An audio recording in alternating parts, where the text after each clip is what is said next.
there, this is Nellis from Kickin' It with Lupus. As most of you know, I'm married to Suzanne, who has lupus. She was recently diagnosed about 5 months ago, I'd say, and so we're still learning how to live with lupus together and what does it mean being the wife of someone who has lupus. So I'll be talking about a few different things because I think it's important to hear from not only from Suzanne but from her wife, which is me. So I'm hoping to share some tips and tricks of what I'm learning about living with someone who has a chronic disease, and hopefully they can benefit you. I'll be giving a few blogs, not many, because I'm not really the type of person to be on video like this, but in any case, a couple of the blogs that I'm going to start out with, this one is going to be based on finding your own support, and specifically the next video will probably talk about making sure that you're being that support for your partner. So this one I'm entitling Remember the Oxygen Mask Rule. So when you get on a plane, I spend all too much time in planes these days, but when you get on a plane, one of the things that that the flight attendant will tell you is to remember to put on your oxygen mask first before putting on the oxygen mask of the child next to you. And that's because you're worthless if you pass out on a plane to your kid. In other words, your kid can't get their own mask on unless you have yours on first. So be sure to take care of yourself because otherwise you can't take care of the person that you love. So remember the oxygen mask rule and find your own support as being the partner of the person that you love. And so find your own support. Life is going to change dramatically for you if it hasn't already. Suzanne talks quite a bit about how active we are, or how active we used to be, I should say. And she's right. We did a lot of things together, and we love doing things together. Any excuse to get outside, anything at all, hiking, camping, biking, skateboarding, motorcycling, whatever it is, we've always been an active couple together. And since Suzanne's been diagnosed with lupus, it's been a very different life. Things have slowed down quite a bit. Sleep has become a regular part of her day, more so than it ever has been. And, the things we've talked about before is that sunlight is a major trigger for lupus. So we have to do a lot more inside. Weather plays a factor into what we do more and more often. So it just slows down life a lot, and we find ourselves indoors quite a bit and taking things easy. And that can be difficult for being the wife of someone like that, especially that quick change in pace. And you'll go nuts if you don't have your own support system. I guarantee you. So I'm going to talk about a couple different types of support. One of them is that your personal support, which is your friends, your family, your church family, whoever was already there before you knew that your loved one had lupus or whatever chronic disease it is that your loved one is facing. And then there's that lupus support-based system that you'll build.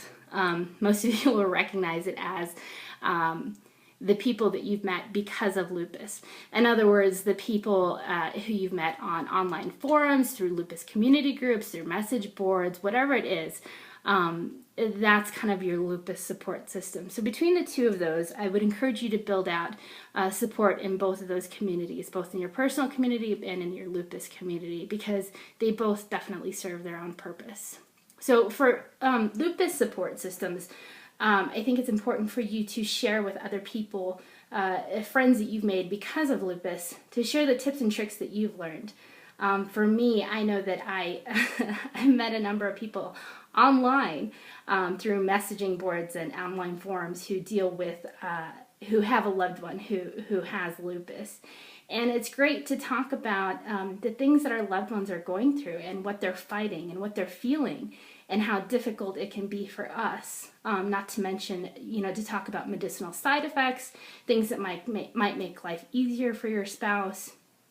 For me, one of the easiest tips that that someone has given me on an online forum is to make a heating pad, not an electric heating pad, but a heating pad, made out of rice with a bandana. And it's so easy and it's so simple and it sounds ridiculous, but online messaging forums can be a great way to exchange ideas like that, of things to make your spouse's life more comfortable, because we all know that we want to see that loved person as comfortable as humanly possible, because this is a difficult disease there's a lot of pain associated with it, and it's really hard to watch your loved one go through that, and you want to be there for them, and you want to offer them everything that they can to be as comfortable as they possibly can. And then you want to talk about your own personal support system, which is with the friends and family and the church family that you already have. You, as the loved one of someone with lupus, need to find someone that you can vent on. They can just say, oh, this day has just been so horrible. This is what's happened. This is how they got cranky, or this is how they slept all day, or this is how they didn't do what they said that they were going to do, or whatever it is, just someone that you can vent on with. Someone that you can worry with, to say, hey, we just got back from the doctor, and I don't want to tell this to to my wife. I don't want to tell this to Suzanne.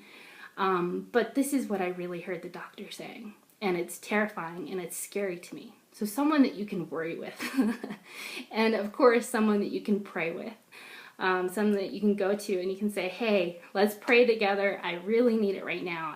I don't feel like I can talk to my loved one about this because it's scaring me more than I think that it should, and I don't want to send them into a panic, because another trigger for lupus is stress, and you want to make sure that you're keeping that person. I want to make sure that I'm keeping Suzanne as stress-free as humanly possible. So in order to not stress her out, sometimes it's best for me to just go to my friends to say, hey, pray with me about this. Let me cry on your shoulder. Even if we're not doing anything, let me just cry for 30 minutes about what's happening and how difficult all of this has been.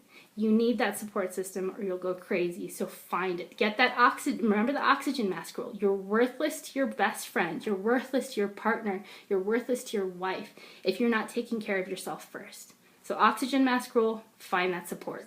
If you can't find it, go to see a therapist. Get that help that you need, because you will absolutely need it.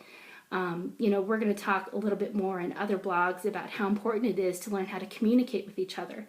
You learn to communicate in a whole new way because you're communicating about things that you've never communicated before, things that are difficult to talk about, things that are hard to impress upon one another of what you're talking about. There's a lot of different challenges that we face as the loved one of someone who has lupus. So find that support either with the personal friends you already have, with the lupus friends that you make because of lupus, or with a therapist, and at the very least, just say lots of prayer. I can't tell you the comfort that I find in my own daily prayer and my own daily Bible reading. So if you can, do those things. Remember the oxygen mask rule. Take care of yourself. Put your oxygen mask first so that you can better take care of the person next to you and the person that you love. Thanks.